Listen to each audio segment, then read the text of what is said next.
प्रेरणा, जल्दी से खाना बना दो, बहुत जोर की भूख लगी है। अभी अभी ऑफिस से घर लौटी प्रेरणा को देखते ही हॉल में बैठे उसके पति रोहन ने लगभग 3 वर्ष के बेटे के साथ टीवी पर कार्टून देखते देखते कहा।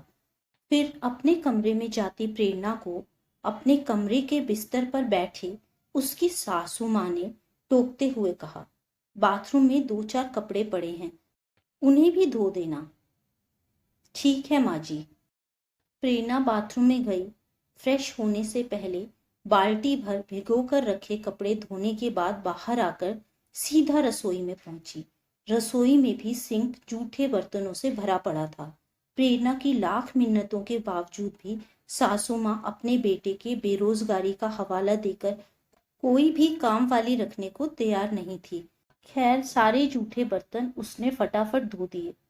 जैसे ही प्रेरणा ने चूल्हे पर चाय के लिए पानी रखा ही था कि सासू माँ रसोई में आ पहुंची।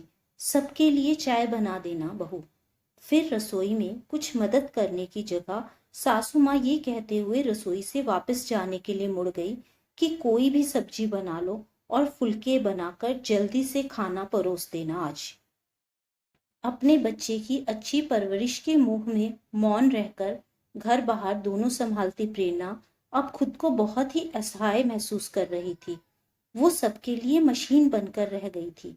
रसोई में रोटियां बनाती प्रेरणा ने आज अपने घर वालों से इस विषय में बात करने की ठान ली, लेकिन बात शुरू करे तो कैसे, ये सोचते हुए प्रेरणा ने एक तरकीब लगाई। प्रेरणा ने सबके खाना खाने के बाद अपने पति की ओर देखा और कहा, आज मुझे हेड ऑफिस से ट्रांसफर लेटर आया है। मेरा ट्रांसफर पुणे हो गया है। क्या कहा, पुणे? यहाँ से 200 किलोमीटर दूर है। उसके पति ने हैरानी से कहा, हाँ, लेकिन घबराने की कोई बात नहीं है। मेरे ताया जी की बेटी ममता दीदी वहीं रहती हैं। मैं वहां ममता दीदी के साथ ही रह लूंगी। प्रेरणा ने अपने पति को आश्वस्त करना चाहा। मगर चीकू तुम्हारे बिना कैसे रहेगा? उसके पति ने चिंता जताई। मैं चीकू को अपने साथ लेती जाऊंगी। वहां मेरी दीदी इसका पूरा ख्याल रखेंगी। मगर बहू, तुम्हारे बिना इस घर को कौन संभालेगा? प्रेरणा की सास चिंतित होकर बोली। माँ जी, मुझे प्रमोशन भी तो मिल रहा है। यहाँ घर के काम के लिए आप कोई काम वाली रख लेना। पर कब तक बहू? यही कोई 3 साल तक। फिर मेरा वहां से ट्रांसफर हो जाएगा। पर 3 साल के बाद ट्रांसफर यही होगा, ये जरूरी तो नहीं। प्रेरणा की सास की चिंता बनी ही रही। हाँ, ये बात तो है माँ जी, पर हमारे घर में पैसों की भी तो जरूरत है। कोई भी काम ना करने वाले प्रेरणा के पति को तो उसकी बात सुनकर मानो जैसे सदमा ही लग गया था।